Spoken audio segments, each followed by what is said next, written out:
Thank you, Madam Acting Deputy President.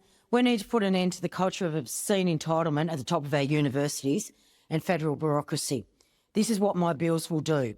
And a big shout out to the former Senator Rex Patrick for working with me over the summer on this. In 2023, the salaries of the group of 8 Vice-Chancellors, the self-proclaimed elite of our tertiary education sector, averaged close to $1.3 million a year in salaries and generous entitlements, often including luxurious housing. More than a dozen Vice-Chancellors are on $1 million packages. With few exceptions, other Vice-Chancellors are pulling in between $8 and $950,000 a year. Those salaries are much more than is paid to the Prime Minister, the Deputy Prime Minister or the Federal Treasurer. Over the past 40 years, our universities have gone from nation-building places of learning to greedy corporate entities. Recent research by the Australian Institute has shown there's no correlation between Vice-Chancellors' pay and student satisfaction. I'm sure you Vice-Chancellors know that. Universities with higher paid Vice-Chancellors are more likely to have lower student satisfaction. How about that? And the 4 unis with the highest student satisfaction ratings pay their Vice-Chancellors less than average.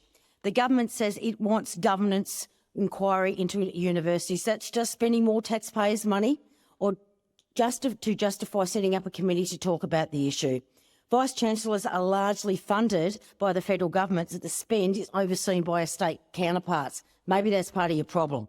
They don't care because it's not their money, our states. It's the Commonwealth's money. And to add insult to injury, though these huge salaries are being paid at the top of an industry that's engaged in massive wage theft from poorly paid staff who actually teach our kids. Shameful. And students are doing it tough. HECS debts have doubled. They can't find housing and uni fees have gone through the roof.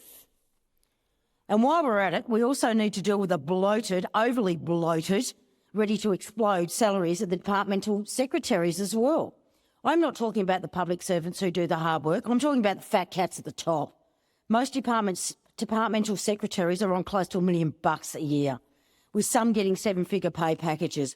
They earn much more than the Prime Minister does. How shameful is that? It's an absolute disgrace.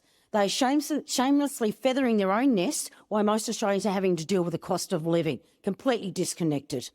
We've got to pull these people back down to earth and knock them off their pedestals. It's about time and is way overdue. The head of the Department of Prime Minister and Cabinet gets over $1 million a year. The Secretaries of Foreign Affairs and Trade, Defence and Home Affairs are not far behind on their fat cat salaries of nearly close to $1 million. Meanwhile, other department heads get nearly $1 million anyway, and that's just their pay. That does not include their entitlements on top. The Secretary of the Department of the Prime Minister and Cabinet shouldn't be earning more than the Prime Minister. And other department secretaries and agency heads should not earn more than the Federal Treasurer. In America, the Secretary of Defence is looking after a budget that is bigger than the whole of the Australian federal budget, and he's paid $430,000 a year. Work it out. Our Defence Secretary gets more than double that. The defenders of these massive pay packets say, and I quote, "We need the best people." Rubbish. How was Catherine Robojet Campbell a decent person? You know, how was she the best person? How can any of them appreciate the struggles of the average Aussie family and they're rolling in taxpayer-funded cash? I feel like there is a massive disconnect here. Vice-Chancellors are supposed to be there to put education of Australians first. Department secretaries are supposed to put their country first. But what do you know? They put self before service, and that's what they've been doing. It's self before service. They don't put you first. They don't put our kids first, and they don't care about you normal people out there in Australia. Otherwise, they'd be up here standing with me saying, yes, we don't deserve this money. But do you think you'll see any of them standing near me? No, you won't. No, you won't. With their overinflated egos and their overpayments, you won't see them standing with Jacqui Lambie fighting this.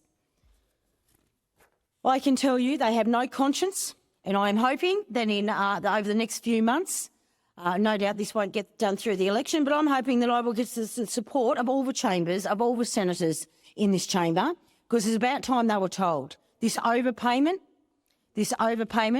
of our Vice-Chancellors, this overpayment of our Secretary, of the top of our bureaucrats has to stop. It is completely and utterly out of control. Both you major parties have put us in this situation. It's about time you told the people what your policy is going to be to reduce their payments after the next election. They are waiting, and they are frothing at the mouth, Australians out there, to say how you're going to fix your mistakes from the past. And this is the first one they want done.